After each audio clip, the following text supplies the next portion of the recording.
এক বান্দা আল্লাহ তাআলার কাছে গুনাহ মাফ চাইলে, আপনারা এই মাত্র শুনলেন, ইবলিসকে আল্লাহ তাআলা চ্যালেঞ্জ ছুড়ে বলছে যে আমিও আমার বান্দাকে, বান্দা যতক্ষণ মাফ চাইতে থাকে, তুই যত ধোকাই দাও, আমি আমার বান্দা মাফ চাইতে থাকলে আমি মাফ করতেই থাকবো। এটা বহুত সুন্দর কথা, আজীব কথা, আজীব কথা। বান্দা যতক্ষণ মাস্তাগফিরুনি, যতক্ষণ বান্দা আমার কাছে মাফ চাইবে, আমি তার কাছে বান্দাকে মাফ করতে থাকবো।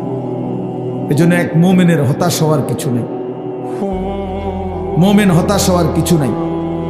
ওয়াল্লাযীনা ইযা ফাআলু ফাহিশাতান আও যালামু আনফুসাহুম যাকারুল্লাহ ফাস্তাগফিরু লিযুনুবিহিম ওয়া মান ইয়াগফিরুয যুনুবা ইল্লাল্লাহ ওয়া লাম ইউসিররু আলা মা ফাআলু ওয়া হুম ইয়ালামুন।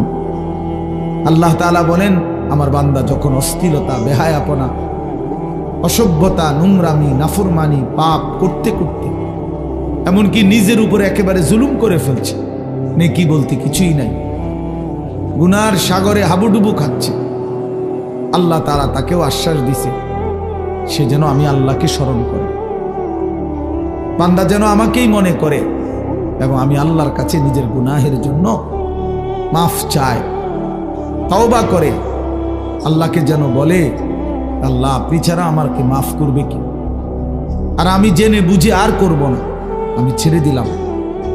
এই তিনটি শর্ত যদি বান্দার কাছ থেকে আল্লাহ পায়, তওবা তিন জিনিসের নাম। পেছনের গুনাহ সমূলে ছেড়ে দেওয়া, কালউ মা কান, একদম গোড়া সহ গুনাহ সম্পূর্ণ ছেড়ে দেওয়া, আইয়াজিমা আন লা ইয়াউদা ইলাইহা আবাদান, এ কথার মজবুত সিদ্ধান্ত দেওয়া যে মাওলা এমন নাফরমানি আমি আর করব না, আর আইয়ান্দামা আলাইহা, লজ্জিত আর অনুতপ্ত হয়ে চোখের এক ফোঁটা পানি পেলে আল্লাহ তাআলার কাছে মাফ চাওয়া।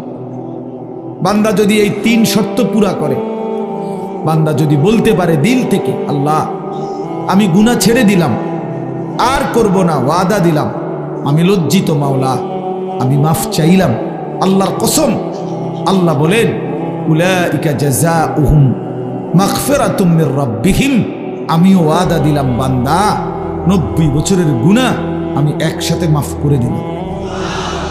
আসমান ছোঁয়া, হুজুর শুনছেন, আপনারা বলছেন লাউ বালাগাত যুনুবুকা আনানাস সামা, আল্লাহ বলছে বান্দা তোমার গুনাহ যদি আসমান পর্যন্ত পৌঁছে যায়, তবুও যদি মাফ চাও, আমি কোনো পরোয়া করি না, আমি আল্লাহ হক আদায় করে তওবা করিলে আমি মাফ করে দেব।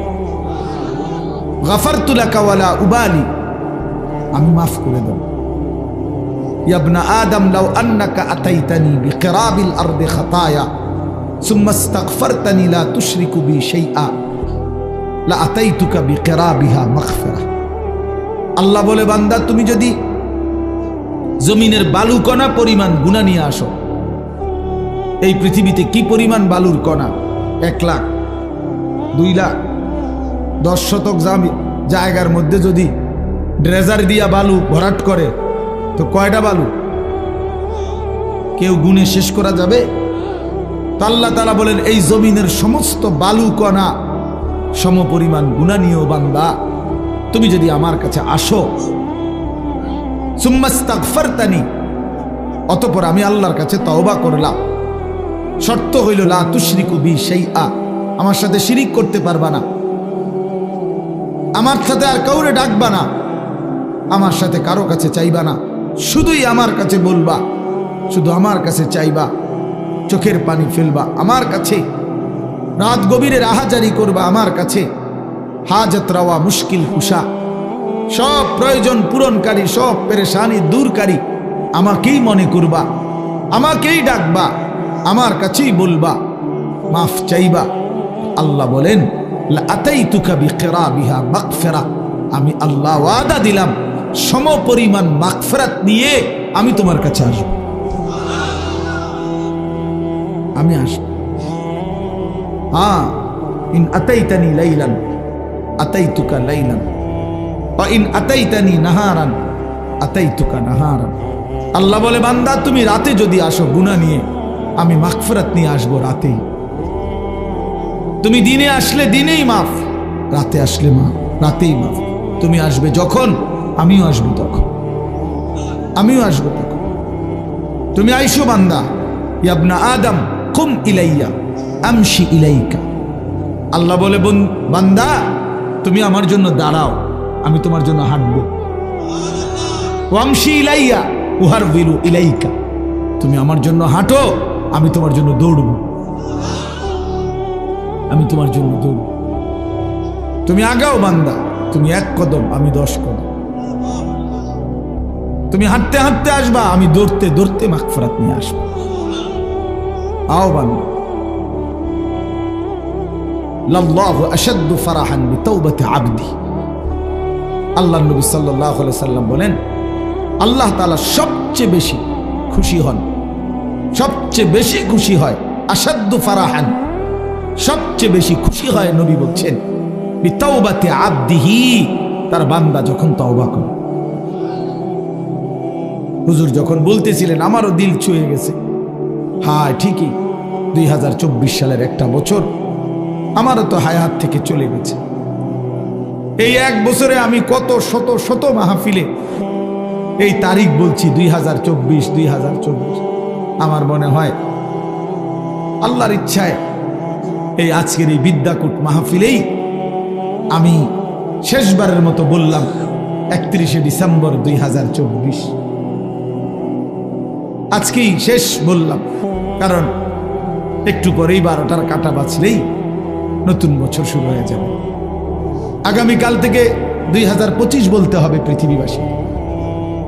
তাহলে এই জন্য বাপ, প্রিয় ভাই, হুজুরের কথা থেকে আমি আবারও বললাম, আমার হযরত এটা অনুরোধ করলেন, নওজোয়ান সাথীরা, কোন রকমের অসভ্যতা, অশ্লীলতা, বেহায়াপনার কোনো অনুমতি নাই। কোরআন শরীফে আছে, আল্লাহ তাআলা বলেন, ইন্না ইদ্দাতাশ শুহুরি ইনদাল্লাহি 12 শাহরান ফি কিতাবিল্লাহি ইয়াওমা খালাকাস সামাওয়াতি ওয়াল আরদ মিনহা আরবাআতুন হুরুম যালিকাদ দীনুল কাইয়্যিম ফালা তাযলিমু ফীহিন্না আনফুসাকুম। আল্লাহ তাআলা বলে, বান্দা শুনো, একেবারে আমি আল্লাহ আমার তাকদীরে আসমান জমিন সৃষ্টির 50,000 বছর আগে আমি যে তাকদীর লেখাইছি, সেই তাকদীরের মধ্যে আমি আল্লাহ ফয়সালা রেখে দিয়েছি, লিখে দিয়েছি যে এই পৃথিবীতে আসমান জমিন সৃষ্টির সূচনা থেকেই পৃথিবীতে 12 মাসেই হবে পৃথিবীর এই সময়ের হিসাব। এই 12 মাস এটা আমি আল্লাহ নির্ধারণ করেছি। 12 শাহরান আল্লাহর দেওয়া। আল্লাহ এটা বোঝা উচিত আমাদের যে 12 মাস এটা আইলো কোত্থেকে, 12 মাসে 1 বছর এটা হলো কিভাবে? আল্লাহ তাআলা বলেন, এটা আমি আল্লাহ ফয়সালা দিছি। কে ফয়সালা করছেন? কোন দিন থেকে? আসমান জমিন সৃষ্টির শুরু থেকেই চালু রাখছেন, আর সিদ্ধান্ত করে দিছেন তারও আগে তাকদীরের মধ্যে, তাকদীরের। এই জন্য 12 মাসে 1 বছর এটা জাতিসংঘের ফয়সালা না, এটা দুনিয়ার কারো ফয়সালা না, এটা আল্লাহ তাআলার ফয়সালা। আবার আল্লাহ নিজেই বলেন, যালিকাদ দীনুল কাইয়্যিম, এটা অকাট্য বিধান। এটা পৃথিবীতে ইসরাফিলের ফু পর্যন্ত কেউ নাড়াইতে পারবে না, কেউ না, 1 সেকেন্ড কেউ নাড়াইতে পারে না। ইউকাল্লিবুল্লাহুল লাইলা ওয়ান নাহার, আল্লাহ তাআলা বলেন, রাত্র দিন আমি আল্লাহ পরিবর্তন করে থাকি।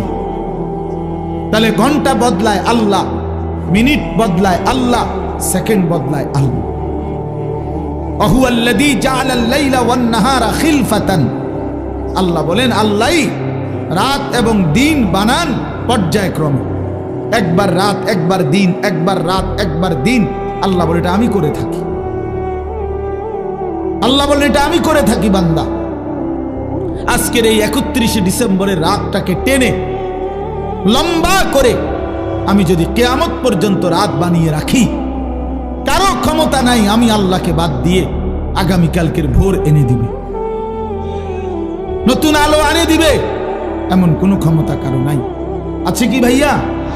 কুল আরাআইতুম ইন জাআলাল্লাহু আলাইকুমুল লাইলা সারমাদান ইলা ইয়াউমিল কিয়ামাহ মান ইলাহুন গায়রুল্লাহ ইয়াতিকুম বিদিয়াইন। সরাসরি কোরআনের আয়াত।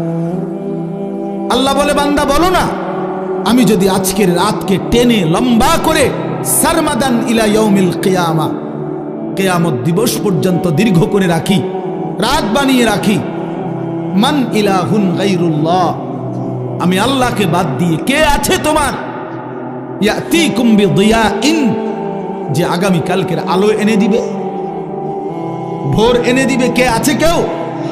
তাহলে আজকের রাত তো আগামী কালকে পরিবর্তন করবে মহান আল্লাহ। তো সেই আল্লাহর নাফরমানি করা, সেই আল্লাহর অবাধ্যতা করা, এটা কিভাবে একজন বিবেকবান, সুস্থ, স্বাভাবিক, কমপক্ষে শেষ এক ফোঁটা ইমানের রক্ত আছে যার শরীরে, এক পবিত্র মায়ের বুকের দুধ খাইছে যেই মুসলমানের বাচ্চা, সে কিভাবে আল্লাহর দেওয়া রাতে, আল্লাহর দেওয়া দিনে, আল্লাহর দেওয়া বছর, আল্লাহর দেওয়া মাস, আল্লাহর দেওয়া প্রতি সেকেন্ডে সে আল্লাহকে বৃদ্ধাঙ্গুলি দেখায়া আল্লাহর নাফরমানির মাধ্যমে কিভাবে উদযাপন করতে পারে? এটা তো কোনো বিবেকবান ইমানদারের কাজ হইতে পারে না, কোনোভাবেই না, কোনোভাবেই না। এই জন্য 31st নাইট হুজুর যেটা বললেন, এটা স্পষ্ট কথা বাপ, এটা আমাদেরও কথা। নওজোয়ান, তুমি প্রতারিত হইও না, মুসলমানের সন্তান তুমি ধোকা খাইও না। 31st নাইট এই বেঈমানরা শুরু করছে, এই কাফেররা শুরু করছে।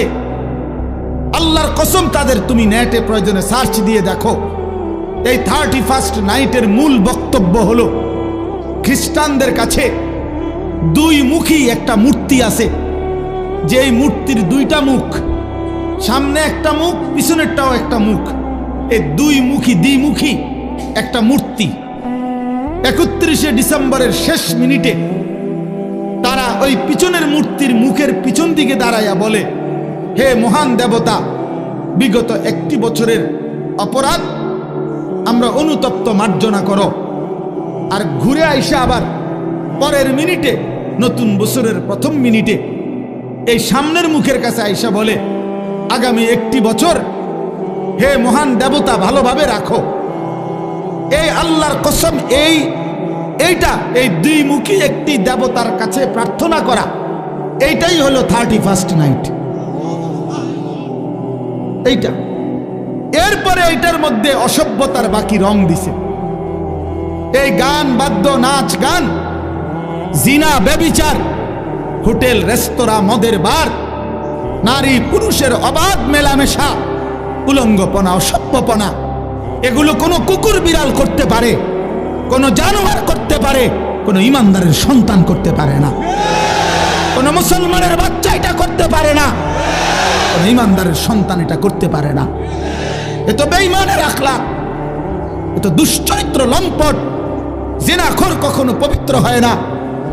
হারাম সম্পর্ক, বিবাহ বহির্ভূত ছেলে মেয়ের অবৈধ যেই কোনো রকমের সম্পর্ক, এটা তো জিনা, এটা তো ব্যভিচার, ব্যভিচার, ব্যভিচার, ব্যভিচার। এটা অতএব ব্যভিচারিত, ধিক্কৃত, ব্যভিচারিত, ধিক্কৃত কোন জিনাখার, কোন ব্যভিচারী, কোন লম্পট, কোন চরিত্রহীন, সে তো সভ্য, ভদ্র, শিক্ষিত, চরিত্রবান কোনো হতেই পারে না। এই জন্য 31st নাইট যারা উদ্বোধন করে, উদ্বোধনের নাম করে, উদযাপনের নাম করে নাচে, গায়, ফুর্তি করে, এরা অসভ্য, এরা অসভ্য, এরা অসভ্য, এরা চরিত্রহীন, এরা লম্পট, এরা লম্পট, এরা লম্পট ছাড়া কিচ্ছু না।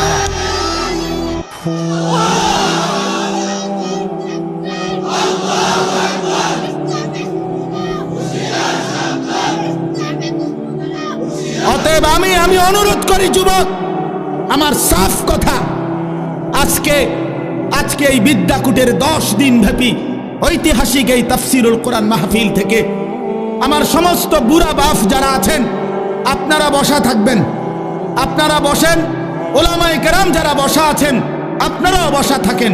কিন্তু কিশোর, তরুণ, নওজোয়ান, তোমরা যারা এখানে আছো, তোমরা সব দাঁড়ায়া এই বয়স্ক এবং ওলামাদের সামনে ওয়াদা দাও যে 31st নাইটে আমরা থুতু মারি, থুতু মারি, থুতু মারি, থুতু মারি। দাঁড়াও যুবক, দাঁড়াও নওজোয়ান, দাঁড়াও জওয়ান, দাঁড়াও ইমানদার।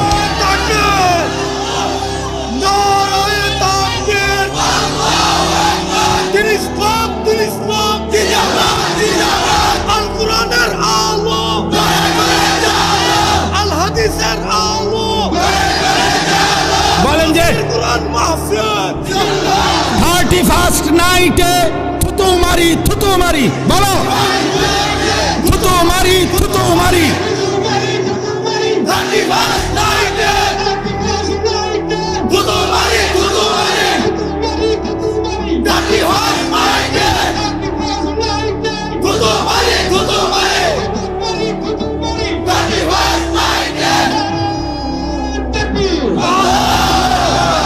মাশাআল্লাহ, বসো নওজোয়ান, বসো।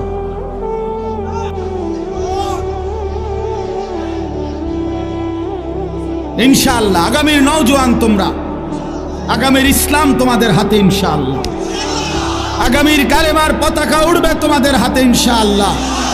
2024 সালের বিদায় নিচ্ছে, 2 উইকেট পড়ছে 2024 সালে ইনশাআল্লাহ। আমার ব্যক্তিগত কথা হলো, অনেকে অনেকভাবে 2024 সালকে মূল্যায়ন করছে। আমার ব্যক্তিগত মূল্যায়ন হলো 2024 সাল উইকেট পড়ার বছর। এবছর প্রথম উইকেট পড়ছে 5ই আগস্টের জালেমের পলায়নের মাধ্যমে। এই বছর দ্বিতীয় উইকেট পড়ছে 8ই ডিসেম্বর সিরিয়ার আরেক জালেম বাশার আল আসাদের পতনের মাধ্যমে।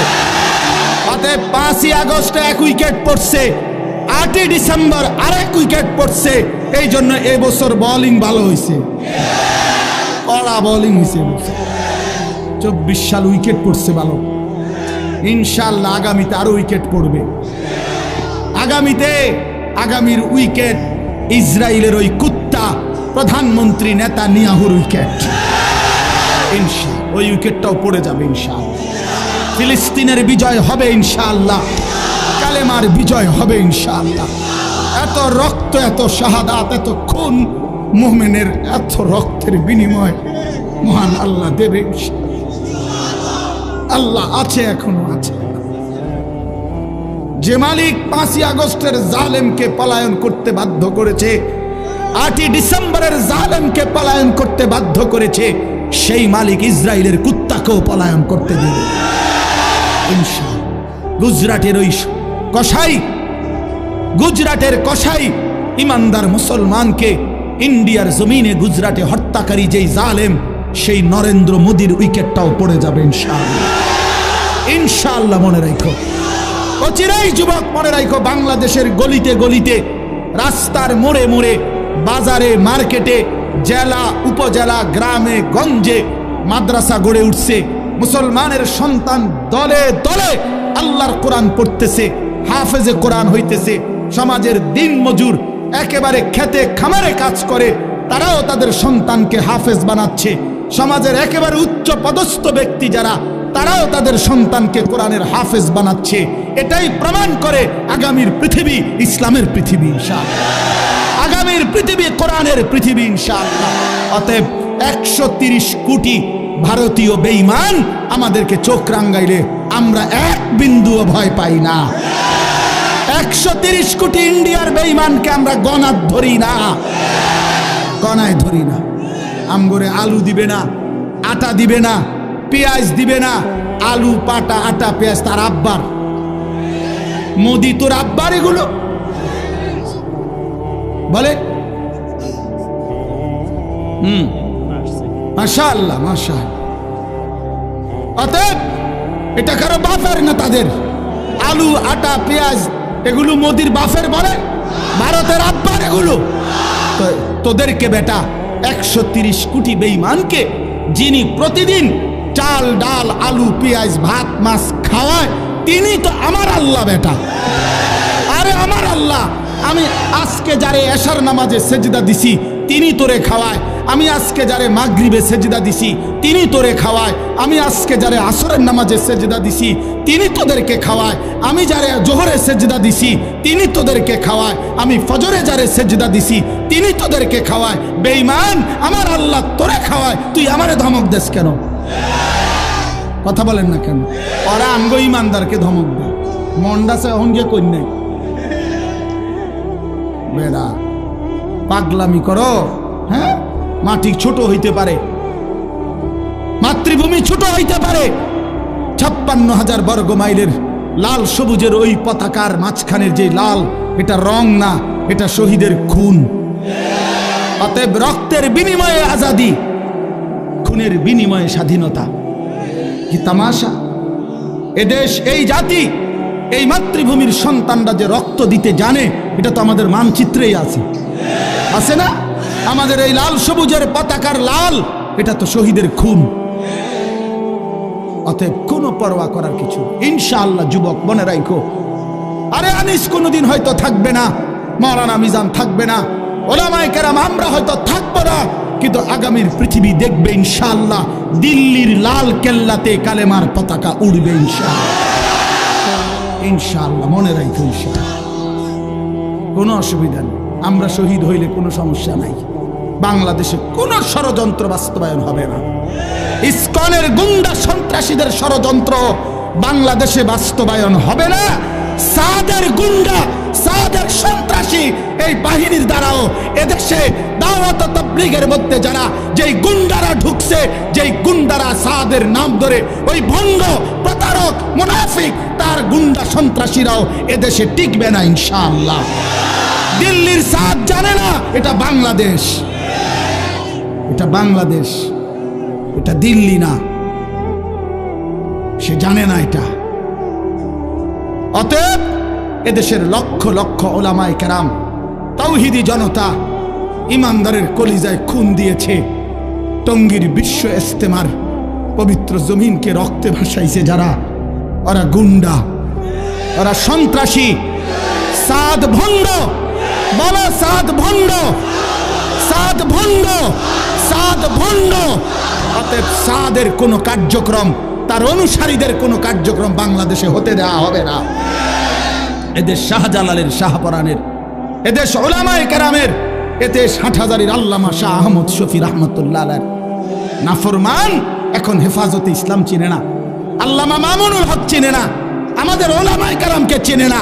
মামুনুল হক তার বাপ মামুনুল হককে চিনে না, হেফাজতে ইসলামকে চিনে না।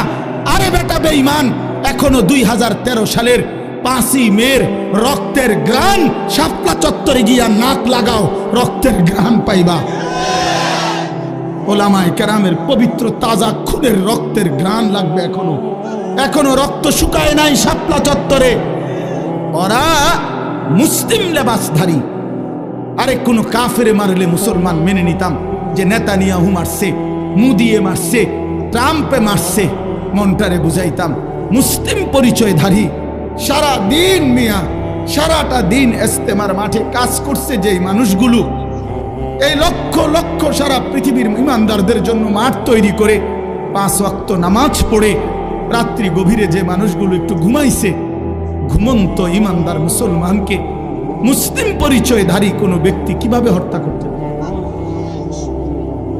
কিভাবে রক্ত ঝরাইতে? আরে সাদ তুই কি করলি?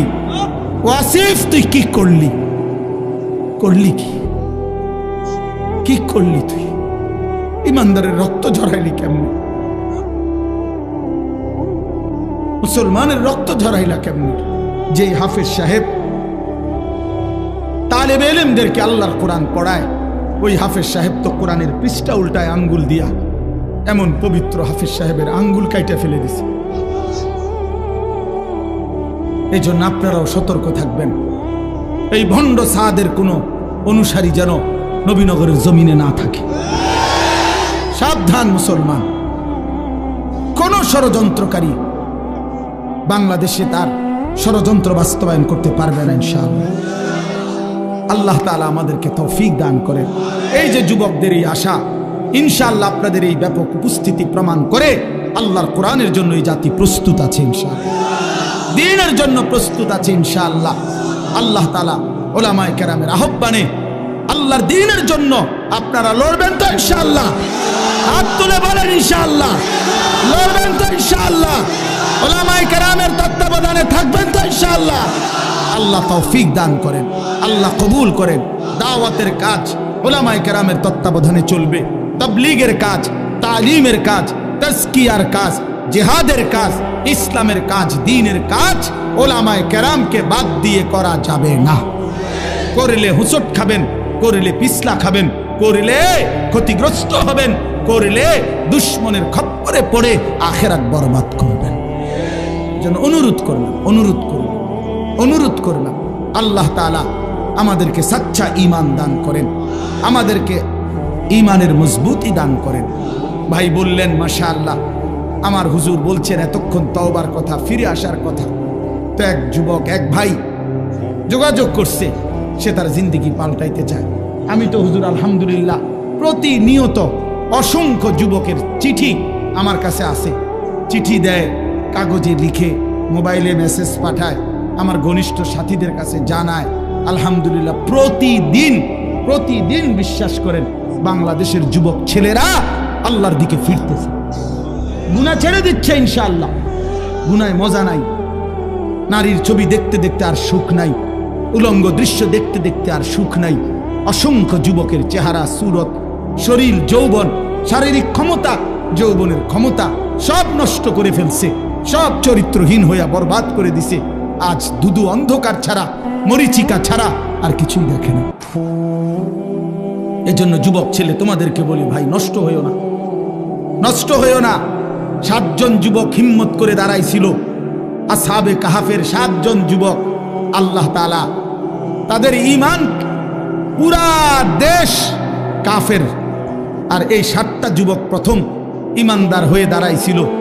আল্লাহ বলছে তোমরা ঘুম যাও, তোমাদের ঈমানে আমি আল্লাহ খুশি হলাম, তোমাদের পক্ষ হয়ে পুরা জাতির সংশোধনের কাজ আমি আল্লাহ করে দিচ্ছি, তোমরা ঘুম যাও। 309 বছর পরে আল্লাহ এই 7 যুবককে ঘুম থেকে উঠাইয়া আল্লাহ বলছে এবার এলাকায় গিয়ে হাঁটো, ঘুরো, যাও, দেখে আসো, দেখবা বাদশাও ইমানদার, জনগণও ইমানদার। কি ঘটনা! আসহাবে কাহাফ 7 যুবক। হুজুর আমি এইবার প্রতি বছর আমি সন্দ্বীপ যাই মাহফিলে, চট্টগ্রাম সন্দ্বীপ উপজেলায়। এই সন্দ্বীপে বঙ্গোপসাগর পার হইয়া যাইতে হয় স্পিড বোটে, অনেক মানে ভয়ের এই জায়গাটা পার হওয়া অনেক দূর। তো প্রতি বছরই আমরা যাওয়ার চেষ্টা করি, বাংলাদেশের সব ওলামায়ে কেরাম যায় সন্দ্বীপে। বড় বড় বুজুর্গ, আমাদের শায়েখে সন্দ্বীপি ইদ্রিস সন্দ্বীপি রাহমাতুল্লাহর মতো মহান বুজুর্গ সন্দ্বীপের। তো এই বছর গত বছর 2023 সালের অক্টোবর নভেম্বর মাসে এই একটা কারগুজারি শুনেন। অক্টোবর নভেম্বর মাসে 4টা কলেজের ছেলে, ওরা আপনার প্রতিদিন ফজরের নামাজ জামাতে পড়ে, তো পইরা সাগরের পারে হাঁটে। একদিন তারা গত বছর নিজেদের মধ্যে বলতেছে যে আচ্ছা আমরা যে প্রতিদিন ফজর পড়ি, হাঁটি, তো আমরা একটা কাজ করি, চলো না হাইটা আমরা এই সকাল টাইমটা আমাদের বন্ধুদেরকে ফজরের নামাজের জন্য উঠাই, ফজর ক্যাম্পেইন, ফজরের জন্য গণসংযোগ করি, চলো। এই কথা নিয়ত করে 4 বন্ধু কি করবে, কার কাছে যাবে, একটা খসড়া পরিকল্পনার জন্য একটা কাগজ খুঁজছে, আর এই যে লেখি আমরা লোক, কখনই কাগজ নাই তাদের, এই মুহূর্তের লগে সাথে কাগজ ছিল না। তো এই ছেলেটা বলতেছে, কয় হুজুর সিগারেটের একটা প্যাকেট সাগরের পার থেকে খুঁজে নিছি, নিয়ে সিগারেটের প্যাকেটের ওই ভিতরের অংশটা সাদা না, এইটা বইয়ে লিখছি, লেখা ঠিক করে আমরা কোথায় কোথায় যাব, কেমনে কেমনে করব, এই শুরু করলাম কাজ, ফজর ক্যাম্পেইন, মানে ফজরের জন্য গণসংযোগ করা। এরপরে আলহামদুলিল্লাহ দেখেন এই বছর 19শে নভেম্বর আমি এরকম এটার মতো হবে, আরো বড় হবে প্যান্ডেল, ওই সন্দ্বীপের সবচেয়ে বড় মাদ্রাসা, যিনি পুরা সন্দ্বীপ উপজেলা ইত্তেহাদুল উলামার সভাপতি, মুরব্বী হুজুরের মাদ্রাসার মাহফিল। ওরা আমারে বলছে আগে যে হুজুর রাত্রে যেখানে মাহফিল হবে সেখানে ফজরের পরে ওই প্যান্ডেলে আমাদের মাহফিল, মানে ওদের আলাদা। আমি ঠিক আছে, আমি যেহেতু রাতে থাকবো, তোমাকে ফজরের পরে অসুবিধা নাই, আমি আসি। সকালবেলা ফজরের নামাজের পরে এরা আসতে শুরু করছে পোলাপাই। মনে আধা ঘন্টার ভিতরে পুরাটা মাঠ পূর্ণ হয়ে গেছে, সব কিশোর তরুণ যুবক। আল্লাহর কসম, দাঁড়াইয়া ওরা, এই ছেলে বলতেছে, হুজুর আমাদের এই 1 বছরের মেহনতে আমরা এই 4-5 জন যুবক শুরু করছিলাম ফজরের জন্য ডাকা। আল্লাহর দয়া 1 বছরে 4,500 ছেলে লিস্টি করা আমাদের প্রতিদিন ফজরের নামাজ জামাতে। কি করতে পারে যুবক?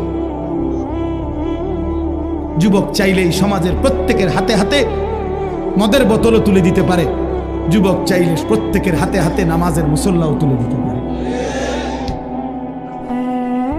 যুবককে আল্লাহ শক্তি দিছেন, আল্লাহ তো শক্তি দিছেনই কাজ নেওয়ার জন্য, না তো শক্তি কেন দিলেন?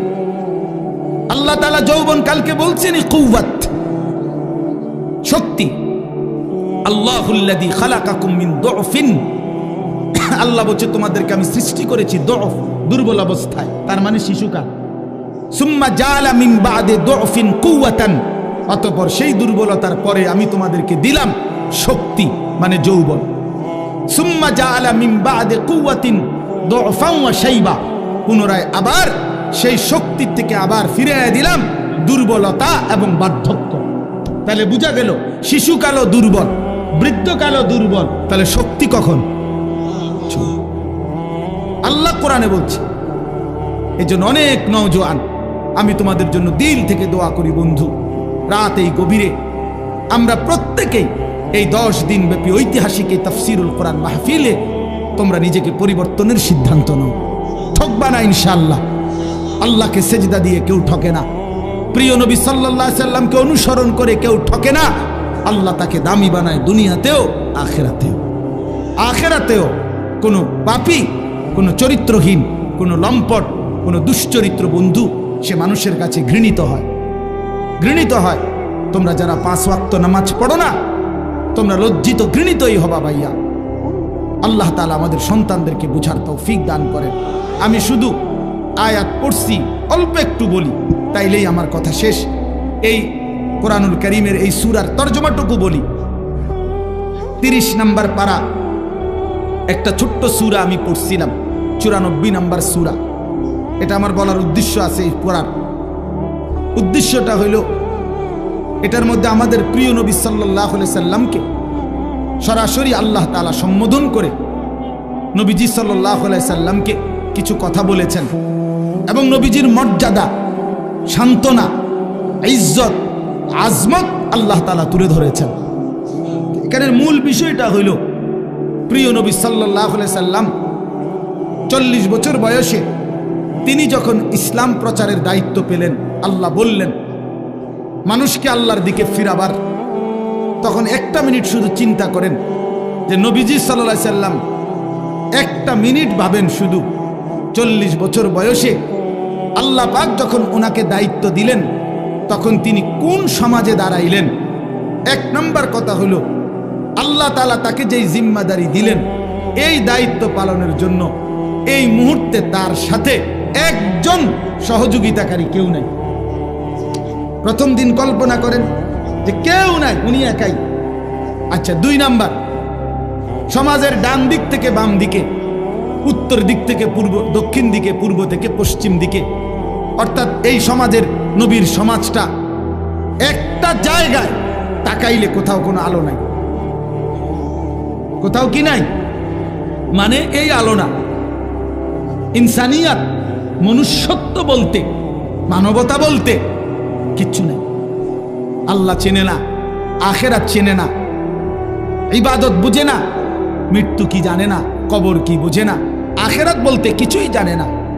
পৃথিবীর সমস্ত অপরাধ এক কথায় যা হইতে পারে তার সব কিছু তারা তখন করতেছে, ঠিক কি না? চুরি, ডাকাতি, জিনা, ব্যভিচার, মদ, জুয়া, সুদ, ঘুষ, ধর্ষণ, নির্যাতন, লুণ্ঠন, ছিনতাই, রাহাজানি, মূর্তি পূজা, শিরিক, কুফর, সব কিছু 16 আনা। এখন এই অবস্থায় একটি গোটা পৃথিবীর মানুষকে সংশোধনের জন্য একজন রাসূলকে দায়িত্ব দেওয়া হইল, উনি যদি 1 মিনিট চিন্তা করে, হায় আল্লাহ কোন দিক দিয়ে শুরু করবো, কেমনে শুরু করবো, বুঝামু কেমনে, কারে কমু কিতা, যে এই পরিমাণ সদর বদর ডিবাইল করবো কেমনে, ঠিক না কথাটা? চিন্তা করলে কি পরিমাণ অন্ধকার। আমরা ইতিহাসের বইতে বলছি যে 3W ছিল আরবের মানুষদের নিত্যদিনের অভ্যাস।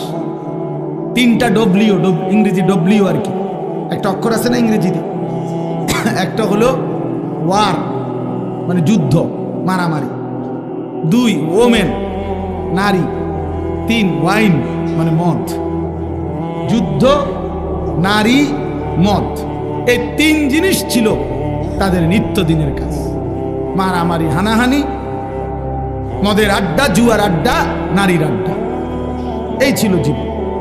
আপনি আশ্চর্য হবেন, আমি নিজে পড়ছি, এবং হুজুর মাজা খাসিরাল আলাম বিইনহিতাতিল মুসলিমিন যে বইটা, মুসলিম উম্মার পতনে বিশ্বের কি ক্ষতি হলো, সৈয়দ আবুল হাসান আলী নদভী রাহমাতুল্লাহ লিখিত সেই পৃথিবী বিখ্যাত বই।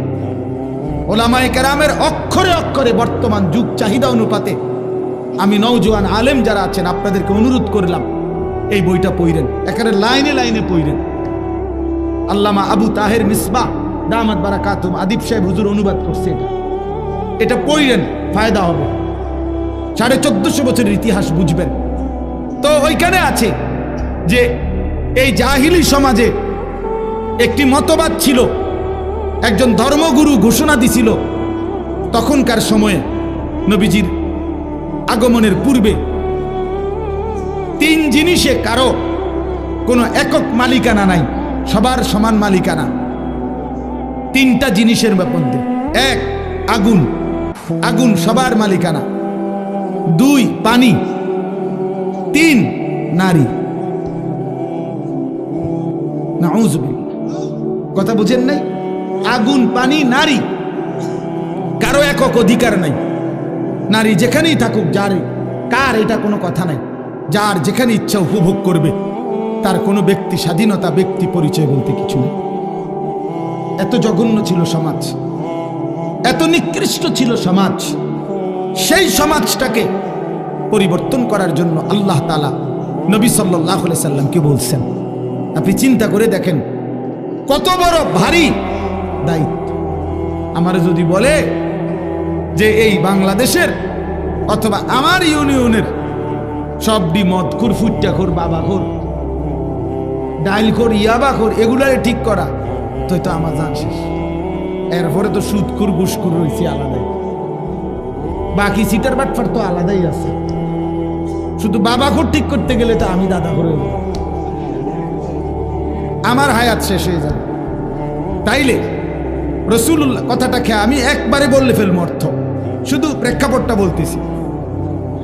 নবী সাল্লাল্লাহু আলাইহি সাল্লামকে তাইলে আল্লাহ তাআলা কত বড় ভারী জিম্মাদারি দিয়েছে। শুধু আরব না, নবীজি শুধু আরবে না, গোটা পৃথিবীর সংশোধন। আল্লাহু আকবার, গোটা পৃথিবীর সংশোধনের দায়িত্ব আল্লাহ দিয়েছেন। আচ্ছা, এই তো একটা বিষয়, তাহলে কাজটা অনেক ভারী ছিল কিনা, যথেষ্ট পেরেশানির বিষয় ছিল কিনা? আহা, কি হবে, মনে হয় যেন একটা মহাসাগরের মাঝখানে উনারে দাঁড় করাই দিছে যে এইবার আপনি এই সাগর পাড়ি দেন। আচ্ছা, কিভাবে? নৌকা নাই, বাহন নাই, জাহাজ নাই, অর্থাৎ কেউ নাই, মনে হয় যেন এরকম ভাবে। আচ্ছা, 2 নাম্বার, একে তো দায়িত্ব দিছে, কঠিন দায়িত্ব বোঝা। এবার আল্লাহ তাআলা বলছেন আরেকটা কথা, ফাস্তাকিম কামা উমিরতা। বন্ধু সাবধান, আপনাকে যে আদেশ করা হয়েছে, যে দায়িত্ব মানুষের সংশোধন, আমার বান্দাদের পরিবর্তন, এটার থেকে এক সুতা, এক চুল আপনি কিন্তু নড়বেন না। ফাস্তাকিম, মজবুত থাকেন, অটল থাকেন, অবিচল থাকেন, সুখে থাকেন আর দুঃখে থাকেন, জুলুম করুক, অত্যাচার করুক, নির্যাতন করুক আর বিদ্রুপ করুক, পাথর মারুক আর উটের নারী ভুড়ি চাপায় দোক, আপনারে পাথর মারুক আর যাই করুক, আপনার পেটে ভাত থাকুক কিংবা না থাকুক, আপনার সাহাবীদেরকে অত্যাচার করুক আর শহীদ করুক, ফাস্তাকিম, আপনি কিন্তু এক সুতা, এক চুল নড়বেন না। আপনার কাজ, আপনার দায়িত্ব, আপনার জিম্মাদারি আপনি আদায় করবেন। তাহলে এবার দুইটা বিষয়, এক, দায়িত্বটা অনেক ভারী, আবার বলছে বাদন যাইতো না, ছাড়ন যাইতো না। বিষয়টা কেমন কঠিন হয়ে গেল, কঠিন হয়ে গেল কিনা। রাসূলুল্লাহ সাল্লাল্লাহু আলাইহি সাল্লাম এই পেরেশানি, চিন্তা, উম্মতের ফিকির, সংশোধনের ফিকির, মানুষকে আল্লাহর দিকে ফিরাবার ফিকির, নবীজির অবস্থা হয়েছে যেন এমন যে কোমর বাঁকা যাইতেছে, অর্থাৎ টেনশনে, আহা আমি কি করব, কিভাবে করব। তো আল্লাহ তাআলা বলেন, বন্ধু এই সব কিছুর মোকাবেলায় আপনি শুধু এবার শুনেন, যার আল্লাহ আছে তার তো সবই আছে, তার সবই তো আছে। তো আমি সব ব্যবস্থা করতেছি, আপনারা দায়িত্ব দিয়া, আমি তো আজার না, আমি আপনার জন্য সিস্টেম করতেছি, সবটা আমি সিস্টেম করে দেব। আপনি শুধু মজবুত থাকেন, আপনি শুধু কাজে নামেন, বাকিটা আমি দেখব। তো রাসূলুল্লাহ সাল্লাল্লাহু আলাইহি সাল্লাম সিদ্ধান্ত নিলেন কাজে নামবেন, আল্লাহর দ্বীন প্রচার করবেন মজবুতির সাথে। তো আল্লাহ তাআলা বলেন, এবার আমার কুদরতি ব্যবস্থাপনা আপনার জন্য শুনেন। এক, আলাম নাশরাহ লাকা সাদরাক, আমি আল্লাহ প্রথম আপনার দিল, আপনার কলিজার ভিতরে ইলম, হিকমত, আখলাক, হিম্মত, ইস্তেকামত, শুজাআত, বীরত্ব, যা দরকার আল্লাহর দ্বীন পৃথিবীর শেষ প্রান্ত পর্যন্ত পৌঁছাবার জন্য, তার সবটা আমি আল্লাহই আপনার সিনাতে দিয়ে দিলাম। এবার নবী মক্কার কুরাইশদের সামনে, হাদিসে আছে, একদিন ঘোষণা দিছে যে মক্কাবাসী, আসমানের সূর্য আমার যদি হাতে দাও, চাঁদটাও যদি আমার হাতে এনে দাও, আর আমারে যদি বলো কালেমার দাওয়াত ছেড়ে দিতে, আল্লাহর কসম মুহাম্মদ এক সেকেন্ড আল্লাহর দ্বীনের দাওয়াত ছাড়বে না। এই কলিজার মধ্যে আল্লাহ এমন ঈমান আছে, ওয়াল্লাহি লা ওয়াদা'তুমুশ শামসা ফি ইয়ামিনি ওয়াল কামারা ফি ইয়াসারি ওয়া আমারতুম আন আতরুকা হাযিহি দাওয়া লান আতরুকাহা হাত্তা উনাফিজাহা আও আমুতা ইলাল্লাহ। হয় জমিনে কালেমা বাস্তবায়ন হবে, নয় আমি শহীদ হয়ে আল্লাহর কাছে ফিরে যাব, কিন্তু মাঝখানে কোনো কম্প্রোমাইজ নেই, মাঝখানে কোনো কিছু নেই, এইরকম মজবুত। তাহলে আল্লাহ তাআলা বলেন, বন্ধু আপনার সিনার মধ্যে যা দরকার ইসলামের জন্য, দ্বীন প্রচারের জন্য, কালেমার প্রচারের জন্য, সমস্ত কিছুর মোকাবেলায় আমি আল্লাহ তা পূর্ণ দিয়ে দিয়েছি। দুই, ওয়াদা'না আনকা বিজরাক আল্লাযী আনকাযা যাহরাক, যেই টেনশন, যেই চিন্তা, যেই পেরেশানি, যেই অস্থিরতা আপনার বোঝার মতো আপনার কাঁধে চাপছিল, আমি আল্লাহ নিজে আপনার সেই বোঝা, যা আপনার পিঠ নুয়ে দিছিল, কোমর মনে হয় বাঁকা করে দিছিল টেনশনে, অস্থিরতায়, আমি নিজ হাতে তা দূর করে দিয়েছি, আমি নিজ হাতে দূর করে দিয়েছি। আপনি শুরু করছেন, আমি আল্লাহ একজন একজন করে আপনার পক্ষে ইমানদার আনতে থাকছি। প্রতিটা সাহাবী যারা আপনার হাতে কালেমা পড়ছে, এ তো আমি আসমানের ফয়সালা। উলাইকাল্লাযীনা ইমতাহানাল্লাহু কুলুবাহুম লিত-তাকওয়া, আমি পরীক্ষা করে করে সাহাবী পাঠাইছি, অতএব আপনার বোঝা আমি আল্লাহই হালকা করে দিয়েছি।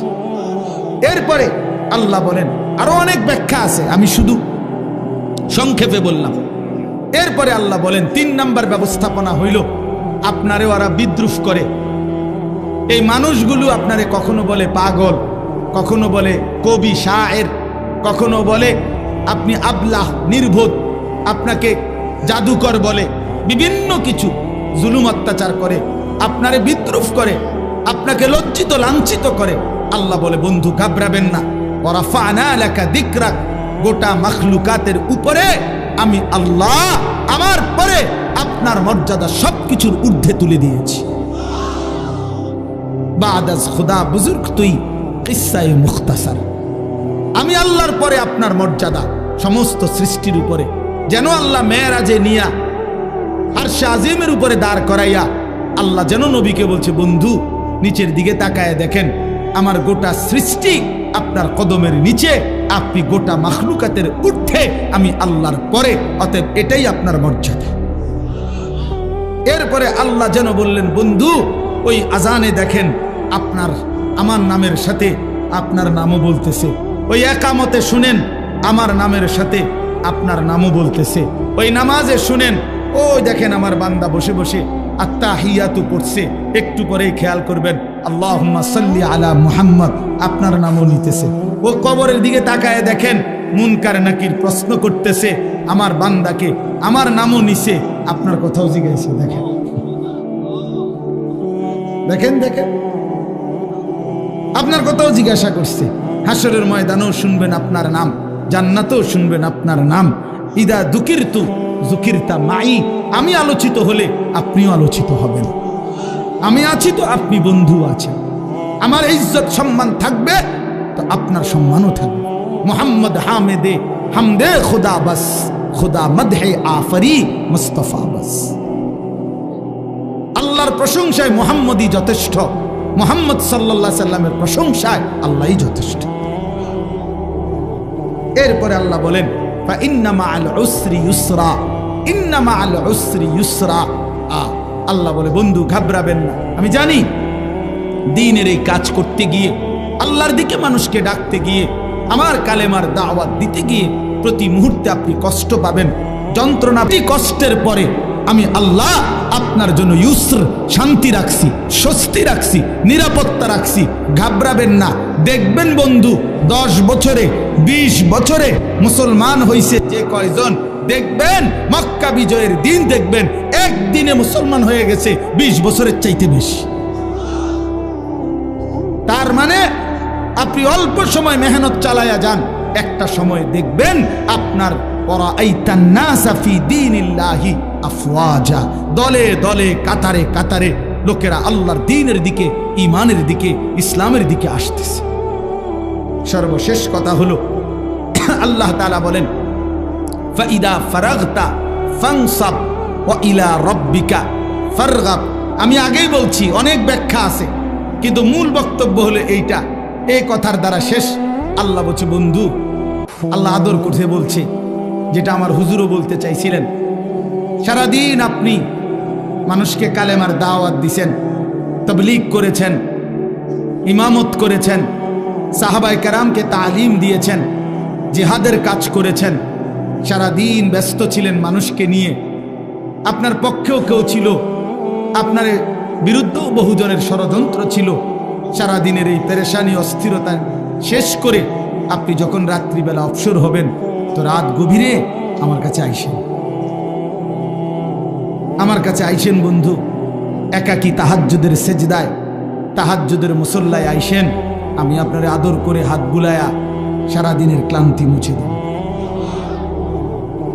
ইদা ফারাগতা ফানসাব ওয়া ইলা রাব্বিকা ফারগাব। রাত গভীরে আইসেন আমার কাছে, আমি আদর করে দেব, আমি ধুয়ে মুছে আপনার ক্লান্তি দূর করে দেব, আমি আপনারে সোহাগ করব। আমি বন্ধু আপনার ইজ্জত, মর্যাদা, সম্মান, সান্ত্বনা আপনাকে দিতেই থাকবো। ওয়ালাকাদ না'লামু আন্নাকা ইয়াযীকু সাদরুকা বিমা ইয়াকুলুন ফাসাব্বিহ বিহামদি রাব্বিকা ওয়া কুম মিনাস সাজিদিন। আল্লাহ বলে বন্ধু জানি আমি লোকেদের মন্দ কথা শুনে আপনার মনটার মধ্যে কষ্ট লাগে, তবে যখনই আপনার মনে কষ্ট লাগে আপনি আমার তাসবিহ পড়েন, আমারে সেজদা দিয়েন, আমি আল্লাহ আপনার দিল শান্ত করে দেব। এজন্য রাত গভীরে আবারও ওই কথা আমার হুজুর বলছেন আপনাদের কাছে, শেষ রাত্রের আমল, শেষ রাত্রের কান্না, শেষ রাত্রের রোনাজারি বান্দাকে যেন আল্লাহ তাআলা একান্তই নিজের করে নেয়। নিজের আল্লাহ যেন বলে বান্দা তুমি একদমই একা, আমি আল্লাহ তোমার সামনে। বলো বান্দা তোমার যা কিছু মনের যত কষ্ট, দুঃখ, বেদনা, যা চাওয়া রাতের অন্ধকারে আমাকে বলো, আমি সব দেব, সব দেব, সব। এই জন্য নবীকে আল্লাহ বলছে বন্ধু সারাদিনের মেহনত থেকে যখন অবসর হবেন ফানসাব, এবার আপনি আলাদা রাত্রিবেলা পরিশ্রম করবেন, ইবাদত, দোয়া, জিকির, তেলাওয়াত, তাহাজ্জুদ, কান্নাকাটির জন্য আমার দিকে ফিরবেন। আমি আল্লাহ আপনার সমস্ত ক্লান্তি, পেরেশানি, দুঃখ দূর করে দেব। এজন্য শেষ একটা কথা বলি, তায়েফের ময়দান থেকে নবীজি সাল্লাল্লাহু আলাইহি সাল্লাম যখন রক্তাক্ত হয়ে ফিরে আসছিলেন, তখন যেই রাত্রিবেলা যেই আঙ্গুর খেজুরের বাগানে নবী আশ্রয় নিছিলেন, তো সেদিন রাত্রে রক্ত মাখা শরীর নিয়ে আল্লাহর নবী রাত গভীরে একটা লম্বা দোয়া করছিলেন। হাদিসে এই দোয়াটা আছে, লম্বা দোয়া। নবীজি সারাটা শরীর রক্তাক্ত, পায়ের জুতার সাথে লেগে গেছে জমাট রক্ত। এই অবস্থায় রাত্রি অন্ধকারে নবী গভীর রজনীতে আল্লাহ তাআলার কাছে লম্বা দোয়া করছিলেন চোখের পানি ফেলে। ওইখানে একটা কথা নবীজি সাল্লাল্লাহু আলাইহি সাল্লাম বলছিলেন যে আল্লাহ, আপনি আমারে ইলা মান তাকিলনি, এই মাওলা আপনি আমারে কার কাছে পাঠাইলেন? কার কাছে পাঠাইলেন? ইলা বাঈদিন ইয়াতাজাহামুনি, আপনি বুঝি আমারে এমন দূরের অপরিচিত মানুষের কাছে পাঠাইলেন যারা আমি তাদেরকে আপনার দিকে ডাকলাম, তারা আমারে এভাবে পাথর মারলো। কোন নবীকে বুঝি মানুষ এভাবে মারে? কল্যাণকামীকে মানুষ বুঝি এভাবে মারে? আম ইলা আদুবিন মাল্লাকতাহু আমরি, নাকি আপনি আমার এমন কোন দুশমনের কাছে পাঠাইলেন যার উপরে আমার কোনো ক্ষমতাই ছিল না? আপনি আমারে কার কাছে পাঠাইলেন? কিন্তু এই মনের আবেগ এগুলো বইলা এই একটা কথা হুজুর বলছে নবীজি, এটাই আমাদের শেষ কথা। আমার নবীজি তখন বলছে, আল্লাহ যা বলছি তা তো মনের কষ্টে বলছি, কিন্তু শেষ কথা হলো মাওলা, ইন্নাম তাকুন আলাইয়া গাদাবুন ফালা উবালি, শুধু রাত গভীরে বলেন আপনি যদি আমার উপরে নারাজ না হন, আপনি যদি আমার উপরে রাগ না করেন, আপনি যদি খুশি থাকেন, ফালা উবালি, আমি কোনো পরোয়া করি না, আমি কোনো পরোয়া করি না। এই পাথরের আঘাত সয়ে গেলাম, শুধু আপনি বলেন আপনি আমার উপরে রাজি কিনা।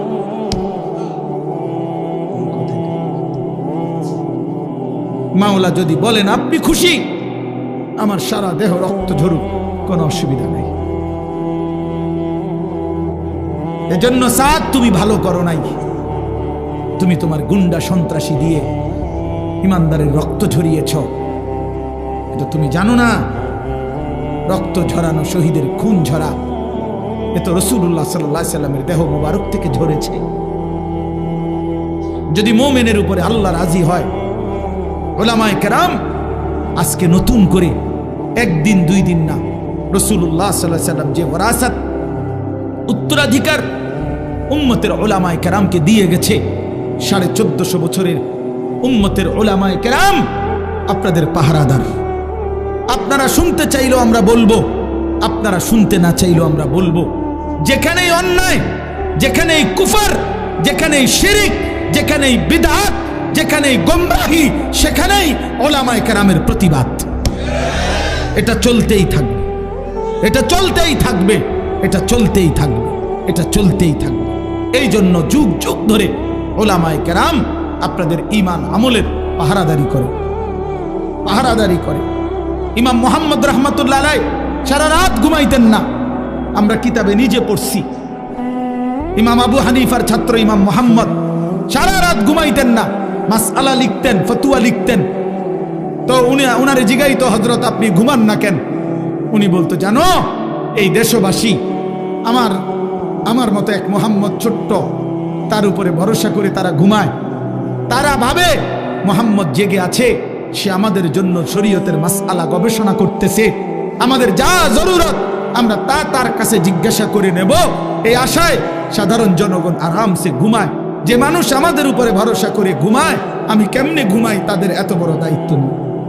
কাইফা আনামু ওয়ান নাসু ইয়ানামুনা তাওয়াক্কুলান আলাইনা, এই আরবি আবার। আমি কিভাবে ঘুমাবো অথচ মানুষ তো আমার উপরে আস্থা রেখে, মুহাম্মদ জেগে আছে, সে লিখতেছে, সে মাসআলা লিখতেছে। আল্লাহ তাআলা আপনাদের সবাইকে কবুল করে নেন। আজকের এই তাফসীর মাহফিলে আল্লাহ তাআলা আপনাদেরকে ভরপুর বরকত দান করেন। কোরআনের সাথে থাকবেন তো ইনশাআল্লাহ, আল্লাহর দ্বীনের উপরে থাকবেন তো ইনশাআল্লাহ, উলামায়ে কেরামের সাথে থাকবেন তো ইনশাআল্লাহ। আল্লাহ তাআলা আপনাদেরকে কবুল করেন, তৌফিক দান করেন। 10 দিন ব্যাপী তাফসীরুল কোরআন মাহফিলের সমস্ত আলোচনা আল্লাহর কোরআনের নূর আমাদের দিলের মধ্যে আল্লাহ জ্বালায়া দেন। আমিন। সুবহানাল্লাহি ওয়া বিহামদিহি। আল্লাহর জন্যই জমা হওয়ার তৌফিক দান করেছেন, এজন্য আমরা সকলেই বলি আলহামদুলিল্লাহ। মুআজ্জাজ মুহতারাম হাজিরিন, এতক্ষণ পর্যন্ত যিনি নসিহত পেশ করেছেন তিনি আমার সরাসরি উস্তাদ। আপনারা শুনছেন হুজুরের কাছে। ছোটবেলায়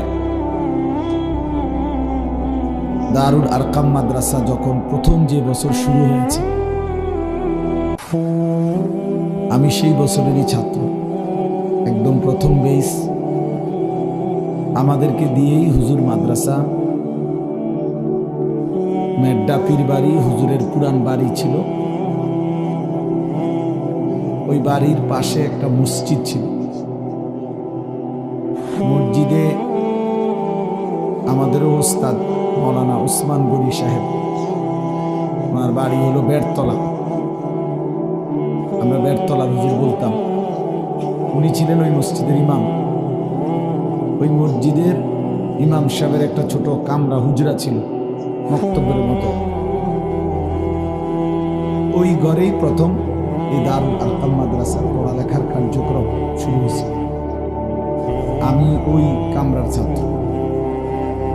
আলহামদুলিল্লাহ। এরপরে আমরা এক বছর পরে ঘাটুরা 1 নম্বর গ্যাস ফিল্ডের পাশে, একদম গ্যাস ফিল্ডের সাথেই লাগা একটা বাড়ি হুজুর ভাড়া করছিলেন। ওই ভাড়া বাড়িতে ছিলাম 1-1.5 বছর। এরপরে আমরা সেখান থেকে এখন যেই পুলিশ লাইনের সামনে যে দারুল আরকাম মাদ্রাসা, ওইখানে আমরা আসছিলাম নিজস্ব জায়গায়। সেখানে প্রথম টিনের ঘর, এর মাধ্যমে আমরা পড়ালেখা শুরু করছিলাম।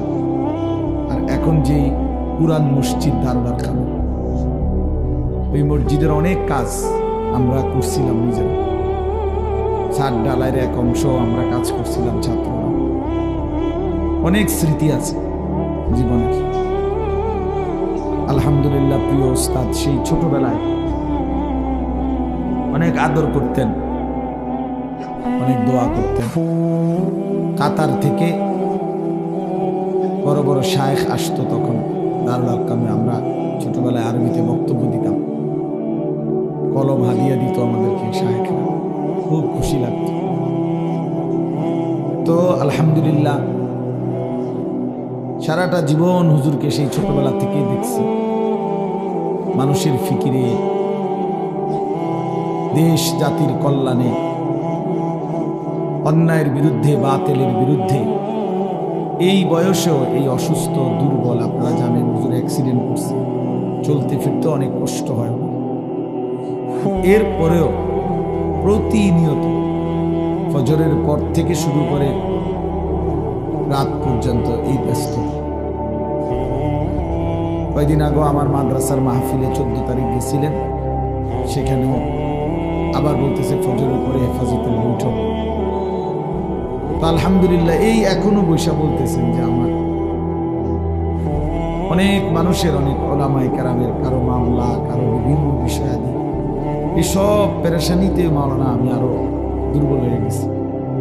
অসংখ্য অগণিত সারা বাংলাদেশের আলেম ওলামা, ইসলাম প্রিয় জনতা, ইসলামী অসংখ্য ইস্যু, বিভিন্ন বিষয়ে সব কিছু উনি যেহেতু হেফাজতে ইসলাম বাংলাদেশের মহাসচিব, তার কাঁধে এই পরিমাণ পেরেশানি নিয়ে আল্লাহ তাআলা হুজুরকে এখনো এতটুকু রাখছেন, এটা আমাদের জন্য অনেক বড় হিসাব।